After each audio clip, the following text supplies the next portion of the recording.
Hello, everybody. Today, we have a very special episode of Preach the Speech. We are sitting down with best-selling author and historian Andrew Roberts. He's written a number of books, including Napoleon, A Life, and Churchill, Walking with Destiny, which has been called undoubtedly the best single-volume biography of Churchill ever written. The latter of which will be the subject of this interview. So, Mr. Roberts, without further ado, how are you today? Thanks very much indeed for having me on the show, Ian and Josh. It's a great honour. And I'm on top form, I think. How are you? We're doing great. I'm doing excellent. So, our first question is, there has been a lot written about Churchill. So, what drove you to delve into him and write about him and dig into things that perhaps have Yes, good question. You're if anything, underestimating it when you say a lot. There have in fact been 1,009 biographies of Winston Churchill that have been published. So it's a ridiculously large amount, really. And the reason that I was, I suppose, hubristic enough to write the 1,010th biography was because there's been an enormous collection of new material that's come out, a huge sort of cornucopia of new sources. Her Majesty the Queen allowed me to be the first Churchill biographer to use her father's diaries. And of course, he met Winston Churchill every week had lunch together every Tuesday during the Second World War, and then luckily wrote down everything that Churchill said. And so we have this magnificent new source. But on top of that, there have been 50 sets of papers, 53 I think it is, sets of papers that have been deposited at Churchill College archives since the last major biography of him. The Russian ambassador of the day, we have his diaries that have now been published in Moscow. There's been some papers of the Churchill family that they allowed me to use, which hadn't been used before in a Churchill biography. So there's a mass of news sources, and that's really the reason why I decided, after writing about Churchill for nearly 30 years, to write this book. Yeah, what was it like assessing these new wartime diaries? How did you feel being the first one to gain access to these new sources? Tremendously excited, and it's the thing that historians dream of, really, and biographers. We are always looking for this special, moment, and frankly, to be allowed to use the King's diaries, because of course Churchill knew the King and knew the King well, but they didn't necessarily get on terribly well before the war broke out, because the King had been a huge supporter of the policy of appeasement of Germany. And, of course, Churchill had been a supporter of the King's elder brother, King Edward VIII, later the Duke of Windsor, during the appeasement crisis. So, in fact, there was a chance that they might not have got on, but luckily they did. And very, very much indeed became close friends. And so this diary, more than anything else, I think, more than any other single source, was the thing that really got me out of bed in the morning and over to Windsor Castle and the Round Tower at Windsor Castle, which is where the Royal Archives are. Right. That's very cool. At the end of your book, you mentioned how in a survey of 3,000 students, 20% thought Churchill to be a fictional character, which blows me away. And you suggest this is an indicament of the virtual excising of Churchill from the school system. Why is the man... These are British school children, obviously. I'm sure yes. You in America that Churchill was a fiction. And the worst thing was that they also thought that Sherlock Holmes and Eleanor Rigby were real people.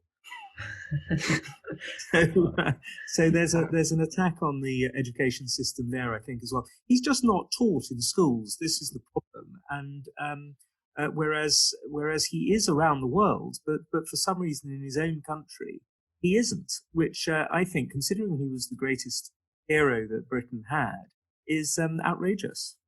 Yeah. What do you think is the value of learning about Churchill and teaching him in schools?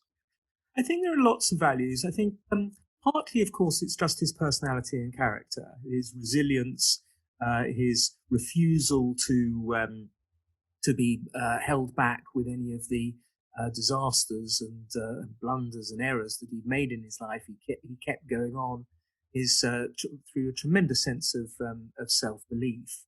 I think so. There are lots of extraordinary aspects to his character: his sense of humour, his capacity for hard work, his capacity to teach himself. He was a huge autodidact.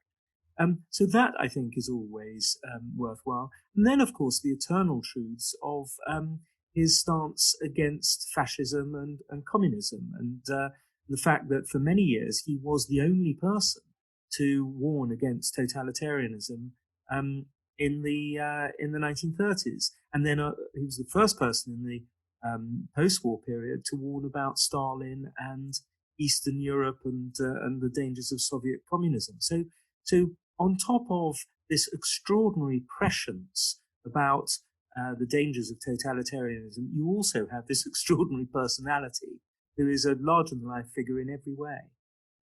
Yeah, so considering all those facts that you just presented, why do you think that he's so neglected? Well, partly it's because he was somebody who was born in the period when Charles Darwin was still alive, and therefore he believed in a hierarchy of the races.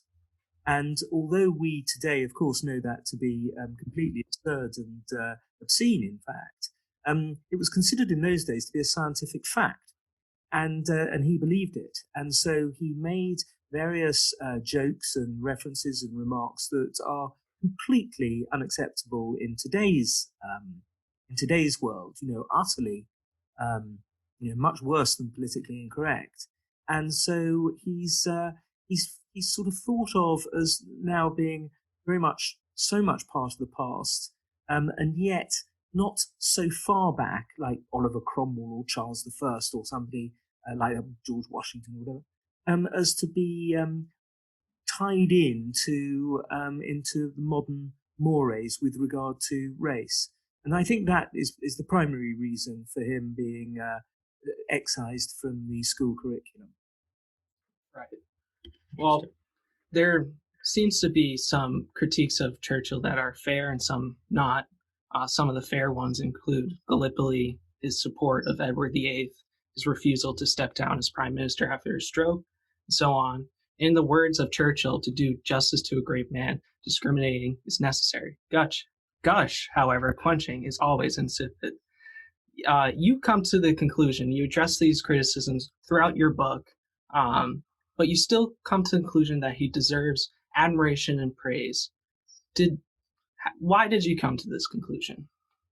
Well, you're absolutely right. He made mistake after mistake. The Dardanelles, the Gallipoli campaign, left 147,000 Allied soldiers killed and wounded, and it was very much his idea. So you're right there. He was supposed, initially at least, to the enfranchisement of women.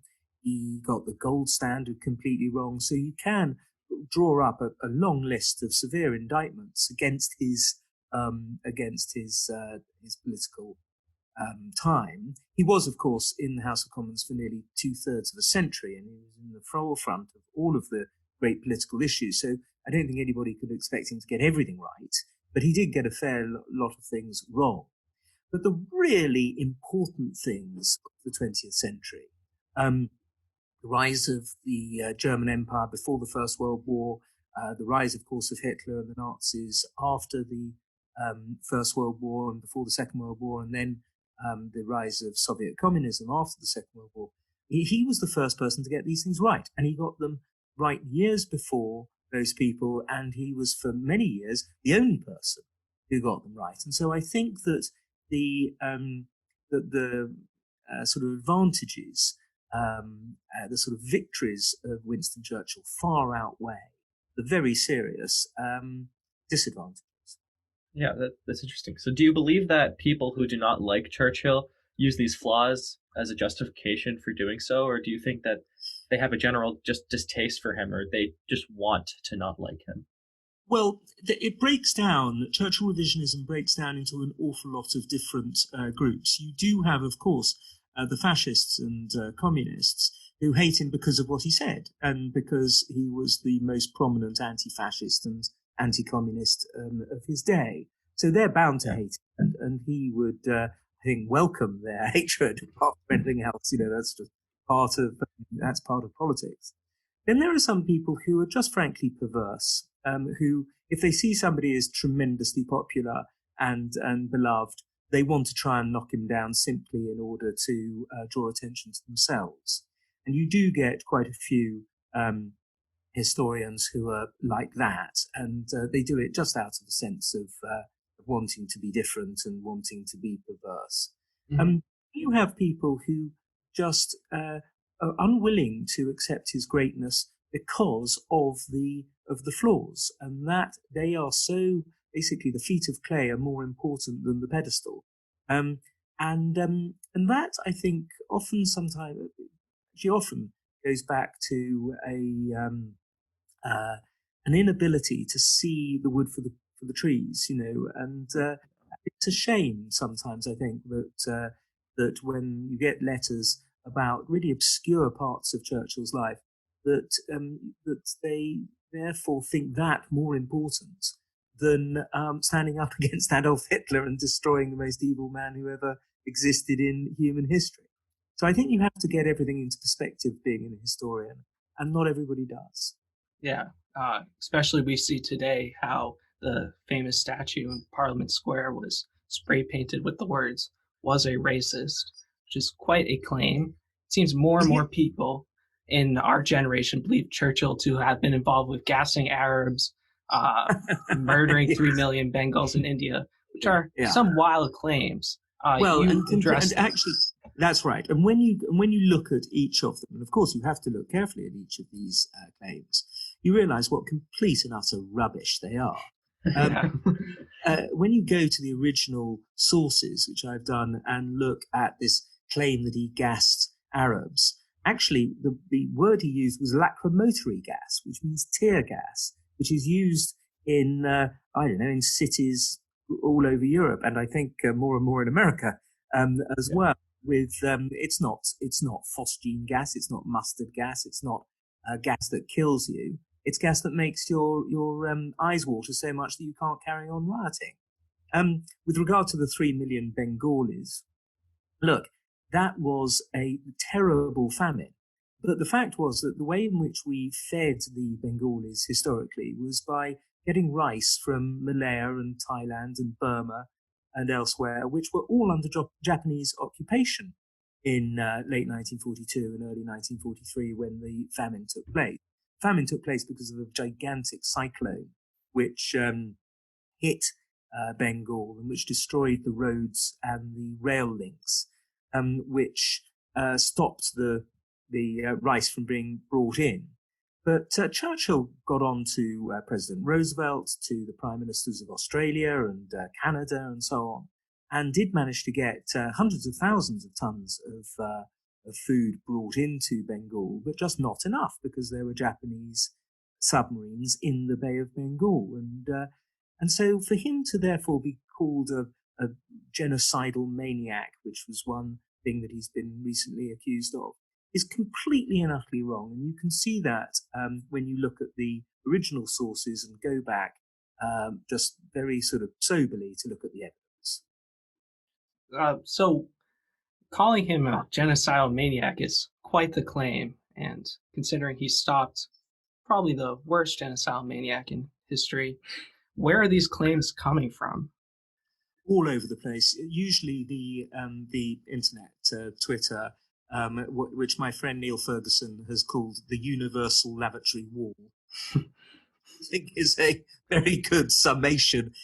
When Twitter started, I thought that this was going to be a magnificent moment for world peace. Everybody in the world was going to be able to have a gigantic global conversation. We were all going to, love each other, kumbaya, etc.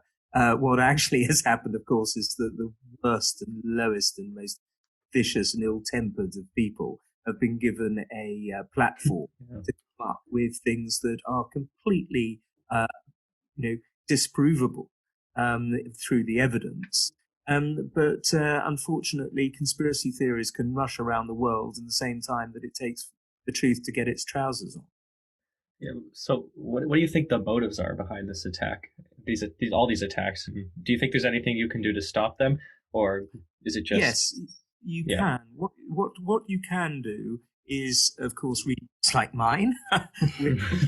You, sorry for the gross advertisement, but it is. Go to page whatever it is, 600 and something of Churchill Walking with Destiny, you can see the facts about the Bengal famine. I go into it over 6 pages or so, explaining what happened and what Churchill did to alleviate it. I make no apologies for his racist remarks. I go into them and report them all. And you have to see everything in the basis of evidence.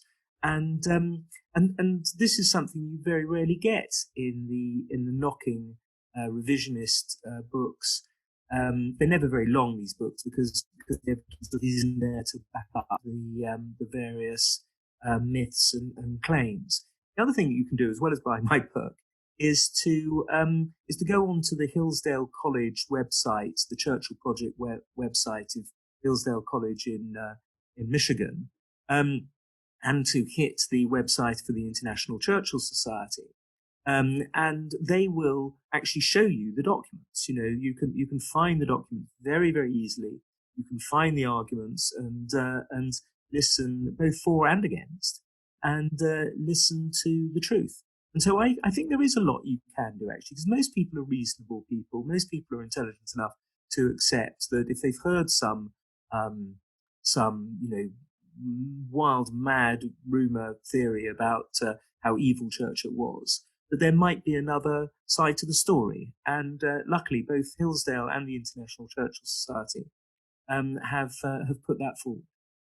Right.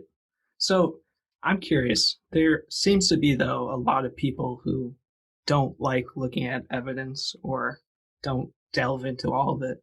What are the motives behind these people who want to defame Lots of them. As I mentioned, I think perversity and an intention to draw attention to themselves is a strong one. I have to say, with some people, I have noticed severe psychological disorder. People who are, to all intents and purposes, pretty crazy, who become utterly obsessive and fanatical about various things that Churchill is supposed to have done. And the other problem, of course, is that because Churchill's such a big name, editors will run stories, however measly the evidence is. Last year, there was a accusation that Winston Churchill was unfaithful to his wife and had a mistress, which is completely untrue. And when you look at the evidence again, it explodes as soon as you investigate for minutes. And yet I had to waste 2 pages of my book exploding these myths, which could have been spent much better elsewhere writing about other things. Yes, you do get, if somebody comes up with some mad theory about Churchill, they will get the chance to go on television or write articles in the newspapers and make a big fuss of it. And it's only much later that people are really, when they look into it, are able to tell the truth. And in those cases, 9 times out of 10, Churchill comes off scot-free. As I say, he made many, many errors, many blunders in his life. The idea that he was some kind of evil figure or a bad man, let alone a genocidal maniac who deliberately wanted to kill millions of innocent Bengalis, for example, is complete balderdash. Okay. So, out of all the moments in Churchill's life, because he had a lot, from challenging appeasement to his inspiring speeches to his leadership in a time of war, in your opinion, what was Churchill's finest hour? Golly, well, I mean, I think the moment that he became Prime Minister on Friday the 10th of May 1940, of which he wrote later in his war memoirs, I felt as if I were walking with destiny, and that all my past life had been but a preparation for this hour, for this trial. I think that was the key moment. He had been waiting all his life to become Prime Minister, but he'd been practicing, he'd been preparing in every aspect that you can imagine. He had this tremendously powerful sense of destiny, which is why I called my book Churchill Walking with Destiny. Ever since he was 16 years old, he believed that he was going to save Britain and save Europe. and save the empire. And of course, 50 years later, when he was actually 65 years old, he did do these great things. And so I think that moment where he finally was allowed to get on with the war in the primary position as prime minister was the key moment. But there are any numbers: the Battle of Britain, the Blitz, very important moments in the First World War, of course, as well. Moments in his life that really they were just one after the other. His great speech at Fulton, Missouri, on the 5th of March, 1946, in which he warned about the Iron Curtain that was falling across Europe. You'd be absolutely mad, I suppose, in a way, just to choose one. But you only allowed me one, so I'm going to choose that one. Yeah, well, Churchill is a man who's lived 1,000 lives in one, I guess, and it's clear he had some very great moments, and he was a pretty great man. But younger generations, like my own, seem to see less merit in admiring great people. They see no difference between a statue of Robert E. Lee and a statue of Churchill. Why is this bad, and why should we look up to great people?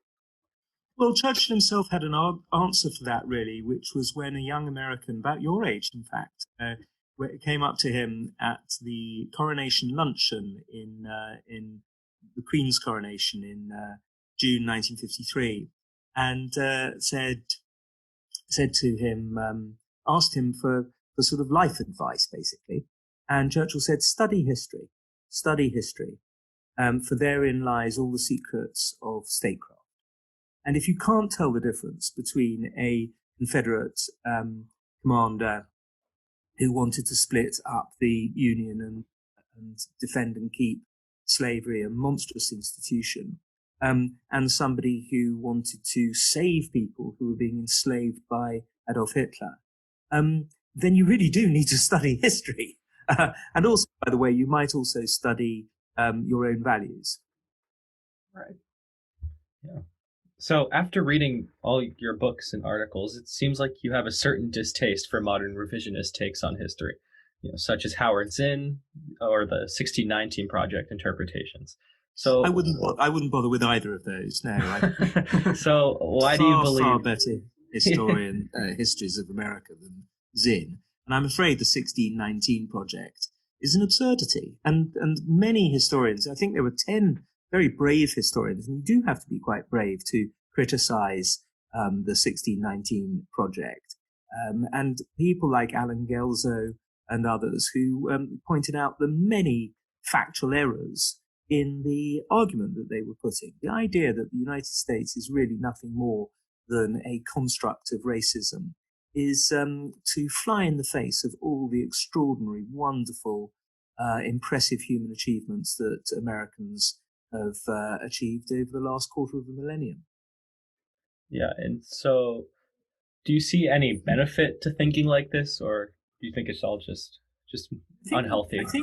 I think the trouble with somebody in writing a book, and I've written 19 now, and it's very important to keep remembering that one must always be as objective as possible. Don't allow your political views to influence your history. It's rule number one, really. You mustn't be subjective. And I don't believe when Howard Zinn, with his Marxism and his assumptions, was sat down, or indeed Eric Hobsbawm as well, this is true of, and E.P. Thompson and any number of other communist writers, sat down to write their books, that they were really doing anything more than using history as a way of propagating their politics onto the world. And I find that deeply unprofessional and something that nobody should ever do. You had a question about different perspectives.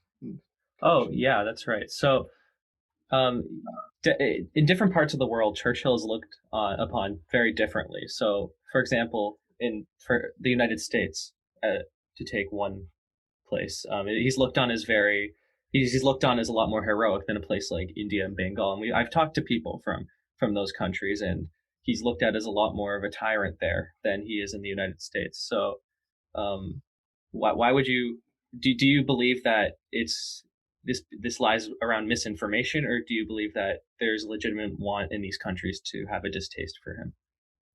Well, I mean, of course, in India, the movement for Indian independence is part of their national myth. It's an essential part of their creation myth.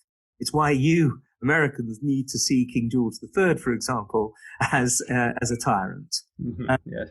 Which my forthcoming book will hopefully point out that you can't call him a tyrant unless you're using the word tyrant in completely a different way from normal people.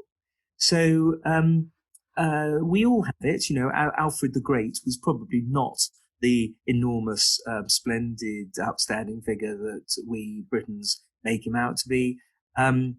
The French, of course, admire Napoleon and de Gaulle, both of whom had major problems with their lives, careers, and characters.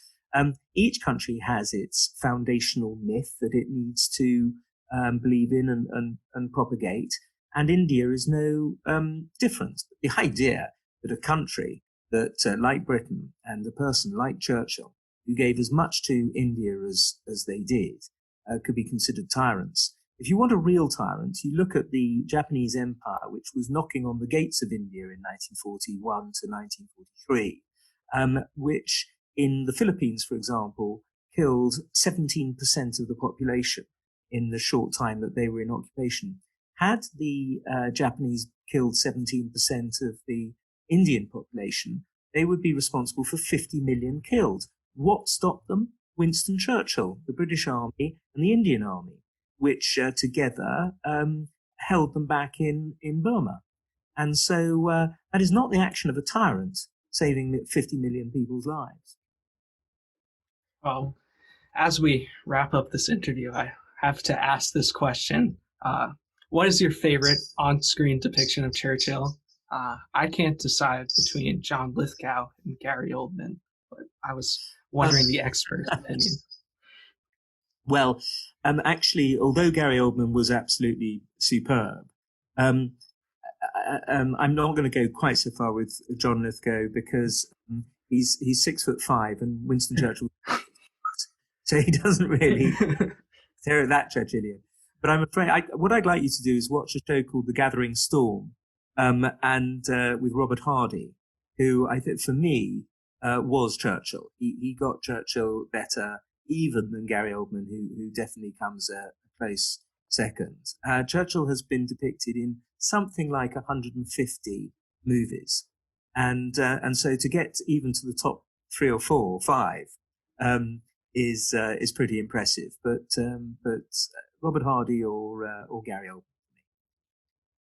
So, all right. So before we end the interview, we just wanted to get some information on your next book. Just give us the highlights. Well, as I say, it's a biography of your last king, King George III. I think I'm going to call it George III, the Last King of America. When you go to see Hamilton and you see that sort of lisping, extremely camp figure singing a song about how he's hoping to kill as many Americans as possible, kill your friends and family, or when you read the Jefferson's 28 charges against him in the American Declaration of Independence, which calls him a tyrant, you realize that he is easily the most misunderstood and underappreciated of Britain's monarchs. He was just tremendously unfortunate that he should have been up against leaders like George Washington, a brilliant polymath like Benjamin Franklin, the giants like Madison and Monroe, lawyers like John Adams. The idea that they all, and wordsmiths like Thomas Jefferson, the idea that they should have all lived in the same place at the same decade is really tremendously unfair on poor old George III. I'm excited for you to convince me as an American. Thank you very much. Well, just give me a fair hearing. That's all I'm asking for. Nothing more than that. Absolutely. We'll see. Ian, Josh, you are very kind to have had me on. Thank you very much indeed. And, Thank you for coming on. It was okay. great. Yes, thank you. Thank you. Have a good day. And you. Bye-bye. Thank you for listening to Preach the Speech. Please subscribe for more interviews. We have a bunch of great ones coming up. And also, consider leaving a review. It really helps us out. Also, check out our other show, The World at Large. Thanks again. Goodbye.